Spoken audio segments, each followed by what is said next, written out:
नमस्कार साथियों, स्वागत है आपका आज की इस नई वीडियो में। दोस्तों, मैं जतिन बेनीवाल।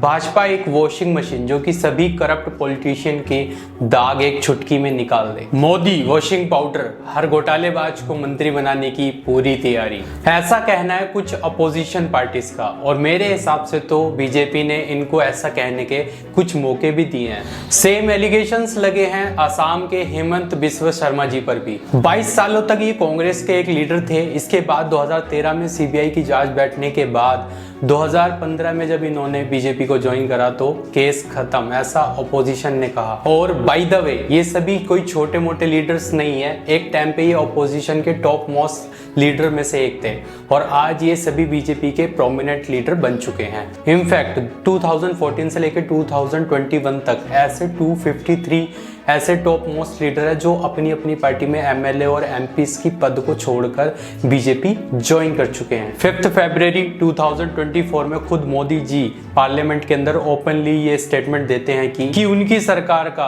अब तीसरा कार्यकाल आने में सिर्फ अब 125 दिन ही बाकी है।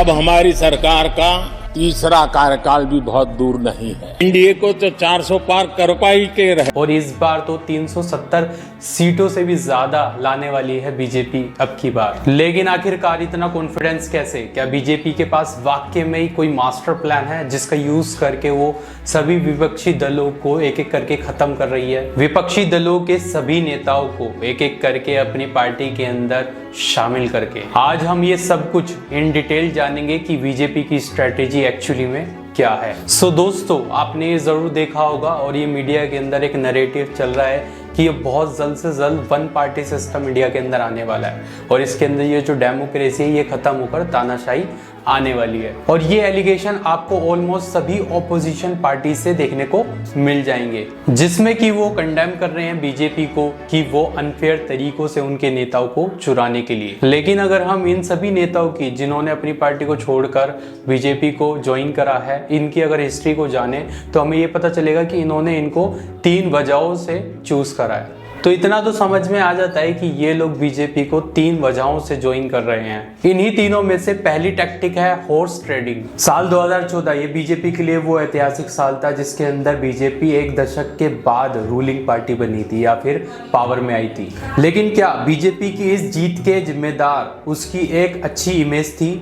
अकॉर्डिंग टू अपोजिशन बिल्कुल भी नहीं। बेसिकली अपोजिशन पार्टी के लीडर्स को पैसों और पोजीशन का लालच देकर उनको अपनी तरफ अट्रैक्ट करना, इसको हॉर्स ट्रेडिंग कहते हैं, जो कि काफी ज्यादा अपोजिशन पार्टी ने बीजेपी पर लगाई। अब इसको एक एग्जांपल से समझते हैं, स्टार्टिंग विद महाराष्ट्र। ये है नारायण राणे जी और इन्होंने अपनी पॉलिटिकल करियर की शुरुआत करी थी शिवसेना के साथ और यहाँ तक कि ये महाराष्ट्र के एक्स सीएम भी रह चुके हैं। और जब इन्होंने शुरुआत करी तो 2005 में शिवसेना के जो प्रमुख लीडर थे यानी कि बाल साहब ठाकरे जी, इन्होंने इनको नारायण राणे जी को एक्सपेल कर दिया अपनी पार्टी से और फिर उसके बाद इन्होंने कांग्रेस को जाके ज्वाइन कर लिया, जहां पे उनको ये विश्वास दिलाया गया कि आप सीएम बनोगे या फिर उनको बनाया जाएगा। लेकिन अनफॉर्चुनेटली 12 साल के इंतजार के बाद भी कांग्रेस के अंदर उनको सीएम नहीं बनाया गया। लेकिन इस पूरे दौर में इन्होंने महाराष्ट्र के रत्नागिरी रीजन में अपना एक पॉलिटिकली स्ट्रॉन्ग होल्ड बना लिया। ऑन दी अदर हैंड 2019 के इलेक्शन से पहले बीजेपी को इस रीजन के अंदर अपना ही स्टैंड मजबूत करने के लिए एक ऐसा ही फेस चाहिए था। जब 2018 के अंदर नारायण राणा ने बीजेपी को ज्वाइन करा तो वो उनके लिए कुछ ऐसा ही फेस बने और इसके बदले में बीजेपी ने उनको micro small and medium enterprises यानी कि एमएसएमई का यूनियन मिनिस्टर बना दिया। अब मध्य प्रदेश के मिनिस्टर ज्योतिरादित्य सिंधिया के केस में भी आपको कुछ ऐसी ही सिमिलरिटी देखने को मिलेगी। लेकिन कुछ अपोजिशन लीडर्स सिर्फ हॉर्स ट्रेडिंग की वजह से ही बीजेपी को ज्वाइन नहीं करते और यहाँ पे एक और टैक्टिक पिक्चर में आ जाती है, वो है सेंट्रल एजेंसी को अपने लेवरेज के लिए इस्तेमाल करना। क्या आप जानते हैं हमारे पार्लियामेंट के अंदर 40% ऐसे नेता हैं जिनके ऊपर क्रिमिनल केसेस लगे हुए हैं? Can you believe that? लेकिन कैसे इन सब के बावजूद भी ये लीडर्स जीत जाते हैं और एक आम बंदा जो खड़ा होता है वो नहीं जीत पाता। और अगर देखा जाए तो ये जितने भी क्रिमिनल्स हैं ये खड़े होते हैं और जीत जाते हैं। एक आम बंदा बेसिकली क्या करता है, आप अपना जीवन चलाने के लिए रोज़ मेहनत करता है और धीरे धीरे अपने जीवन शैली को बढ़ाता है, ऐसी गरीबी में काटता है, ठीक है। लेकिन यहाँ पर अगर आप पॉलिटिक्स की बात करें तो काफ़ी सारा पैसा इन लोगों पर देखा जाता है। और अगर कोई लीडर तब भी नहीं मानता तो ये अपना दूसरा तरीका यानी कि सेंट्रल एजेंसीज के थ्रू उन पे दबाव डालकर अपनी पार्टीज में ज्वाइन करवाते हैं अपोजिशन के टॉप लीडर्स को। लेकिन अगर इसमें से सही चीज़ ढूंढनी है कि बीजेपी सही है या अपोजिशन सही है, तो आपने अपोजिशन की राय को देखा कि वो क्या क्या कह रही है, किस बेस पे कह रही है। लेकिन अब हम देखें बीजेपी के इन आर्ग्यूमेंट्स पे क्या रिप्लाई है और वो क्या कहती है इन पर, तो तभी हमारे को ये चीज़ें सही से समझ आएंगी।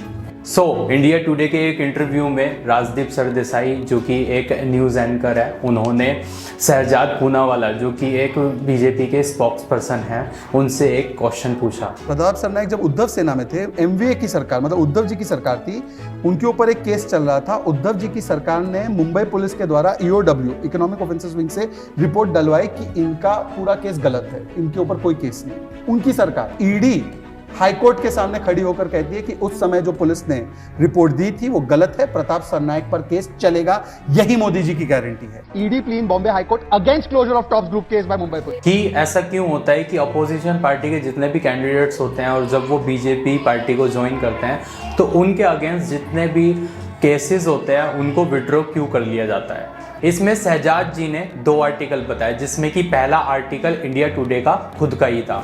इसका मतलब सीधा सीधा सा है कि मुंबई पुलिस ने प्रताप नायक सर का केस क्लोज करा था, ना कि ईडी ने, क्योंकि ईडी तो खुद इसके क्लोज होने के खिलाफ थी। और दूसरा केस था हेमंत बिस्वा शर्मा का, जिसमें कि 2015 में उन्होंने बीजेपी को ज्वाइन करा था और 2018 तक इनसे ईडी पूछताछ कर रही थी इनके केस के ऊपर। और 2019 तक भी सीबीआई की जांच चल रही थी इनके केस के ऊपर। लेकिन जब उनको कोई भी सबूत नहीं मिले तो 2019 के बाद उन्होंने कहा कि इन पे हमारे को कोई सबूत नहीं मिले, लेकिन फिर भी इनका केस चलता रहेगा। दूसरा काउंटर बीजेपी का यहाँ पर ये रहता है कि मल्टीपल लीडर्स बीजेपी के अंदर भी ऐसे हैं जिनके ऊपर ईडी से लेके सीबीआई तक जांच चल रही है, उन पे केसेस हैं। लक्ष्मीकांत शर्मा जो कि मध्य प्रदेश के एजुकेशन मिनिस्टर थे, उन पे एलिगेशंस थे कि इन्होंने एजुकेशन डिपार्टमेंट में काफ़ी सारे घोटाले किए हैं। और 2013 में सीबीआई इन पे जांच शुरू कर देती है। और जाहिर सी बात यह है कि जब भी 2013 में भी बीजेपी के ही एक लीडर थे। 2020 में मोहित कंबोज एक एमएलए थे बीजेपी के, जिन्हों के ऊपर सीबीआई ने एक 67 करोड़ का जो बैंक फ्रॉड फाइल दर्ज किया। और अगर हम पॉलिटिक्स में देखें तो नए लीडर्स इतनी जल्दी क्रिएट नहीं होते या आते नहीं हैं, और इसलिए इनको सब चीज़ों को डेवलप करने के लिए, कंट्री को बढ़ाने के लिए, आगे ग्रोथ देने के लिए हमारे को पुराने लीडर्स को ही निकालना पड़ता है और वहीं से लाना पड़ता है, क्योंकि नए लीडर्स इतनी जल्दी नहीं आते।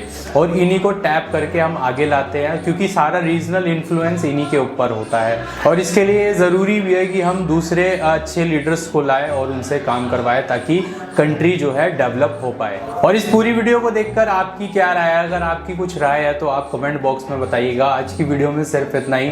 पूरी वीडियो को देखने के लिए थैंक यू सो मच। और इस वीडियो को ज़्यादा से ज़्यादा लाइक, शेयर और कमेंट कर देना इस कमेंट बॉक्स के नीचे, और इसको सब्सक्राइब कर दीजिए मेरे चैनल को, और ऐसी वीडियोस आपको आगे देखने को मिलती रहेंगी।